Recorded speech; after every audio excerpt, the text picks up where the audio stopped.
Assalamu alaikum viewers, how are you? Hope you all are fine. Today our topic is subtraction of the polynomials by the vertical method and by the horizontal method. आज हम पढ़ेंगे subtraction of polynomials की by the vertical method से and by the horizontal method से। जैसे कि मैं आपको पढ़ा चुकी हूँ पहले ही addition by the vertical method and by the horizontal method। अगर आपने वो मेरी वीडियोस नहीं देखी तो अभी आप जाकर देख सकते हैं।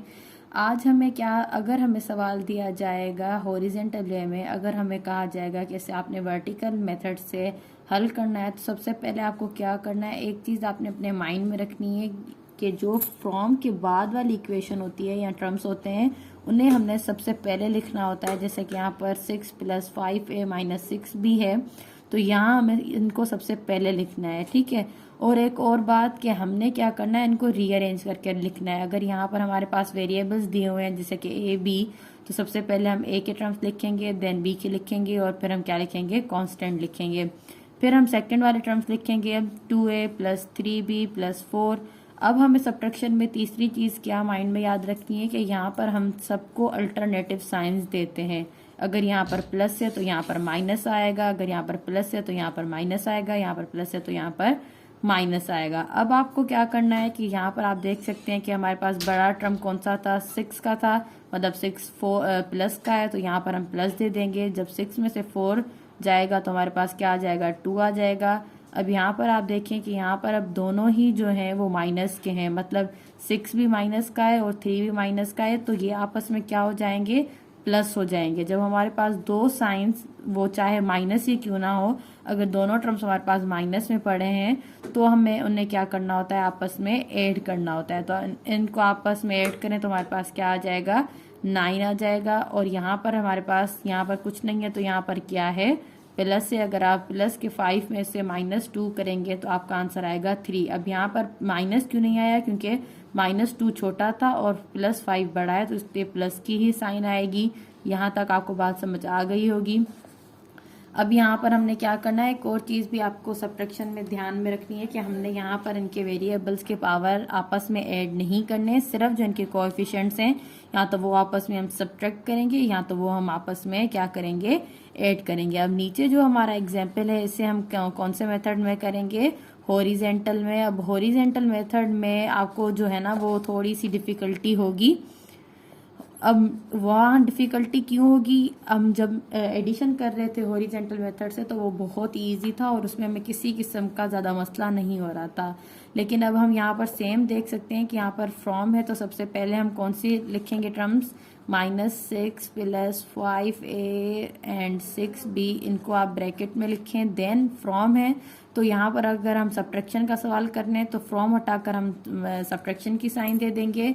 उसके बाद हम क्या करेंगे, यहाँ पर सेकंड लिखेंगे 2a + 3b + 4। इतनी बात अब आपको समझ आ गई। अब हमने यहाँ पर क्या करना है, देखें अब यहाँ पर सबसे पहले हमने ब्रैकेट हल करना होता है, तो यहाँ पर आगे प्लस की ही साइन है तो इसको कुछ भी नहीं होगा। ये सारे टर्म्स हम क्या लिख सकते हैं, यहाँ पर सेम ही लिख सकते हैं। यहाँ पर माइनस है तो माइनस का यूं समझ लें नुकसान होता है, माइनस सबको ही नुकसान देता है। तो अब यहाँ पर माइनस जो है वो इन सबको चेंज कर देगा। चेंज कैसे करेगा, इन सबकी साइंस को डिफरेंट कर देगा। जो ये पहले थी अब वो नहीं रहेंगी। यहाँ पर प्लस माइनस क्या हो जाएगा, माइनस हो जाएगा, क्योंकि यहाँ पर जो माइनस है वो इस साइड ब्रैकेट के साथ किस में है, मल्टीप्लिकेशन में है।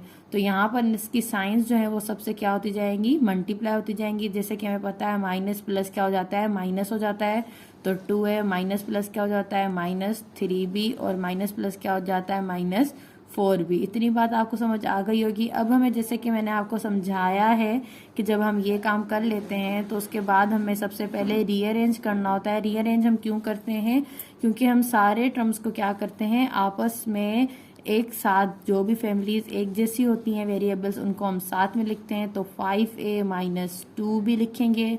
फिर आप क्या करेंगे, यहाँ पर लिखेंगे -6b × -3b, और यहाँ पर लिखेंगे +6 - 4। अब ये देखिए मैंने सवाल वही उठाया है, अब एक ही सवाल को आपको दो मेथड से करके दिखा रही हूँ, आंसर दोनों का सेम ही आएगा, लेकिन सिर्फ क्या है, मेथड का डिफरेंस है। अब यहाँ पर आप देखें ये दोनों ही ए के टर्म्स हैं, ये बी के टर्म्स हैं, और ये हमारे पास क्या है, कांस्टेंट है। अब यहाँ पर क्या करेंगे, इनके कोएफिशिएंट्स को आपस में सब्ट्रैक्ट करें। 5 में से 2 गया तो 3a आया, 5 बड़ी है तो इसलिए 5 के सामने हमारे पास प्लस की साइन थी तो यहाँ पर 5 प्लस रखेंगे। यहाँ पर देखें दोनों ही माइनस से हैं तो दोनों ही को हम आपस में क्या करेंगे, ऐड करेंगे, तो माइनस आप रखें b। अब जब 6 और 3 को आप प्लस करेंगे तो आपके पास आ जाएगा 9। अब यहाँ पर आप देखिए, यहाँ पर 6 में से 4 गया तो हमारे पास क्या आया, 2 आया। क्या ये वही आंसर हमें मिला है जो हमें ऊपर मिला है? जी हाँ, यहाँ पर भी हमारा 3a और यहाँ पर भी 3 है, यहाँ पर भी -9 भी, यहाँ पर भी -9 भी, ऊपर भी 2 और यहाँ पर भी 2। तो सिंपल हम एक ही सवाल को 2 मेथड्स के से कर सकते हैं, लेकिन हमारे पास जो हमें गिवन क्वेश्चन होगा उसके हिसाब से करेंगे। अगर वो हमें वर्टिकल में कहेंगे तो हमने वर्टिकल के हिसाब से करना है, अगर वो हॉरिजेंटल में कहेंगे तो हमें हॉरिजेंटल में करना है। कुछ बेसिक चीज़ें जो हमने माइंड में रखनी है कि सब्ट्रैक्शन में हमने जो है वेरिएबल्स की वैल्यू, मतलब जो पावर होती है वो हम आपस में ऐड नहीं करते, सिर्फ कोएफिशिएंट्स जो हैं वो आपस में या तो सब्ट्रैक्ट करते हैं या तो उनको ऐड करते हैं। ठीक है, अगर आपको नहीं पता है कि कोएफिशिएंट और कांस्टेंट किसे कहते हैं तो आप मेरी वीडियोस जाकर देख सकते हैं। Thanks for watching my video.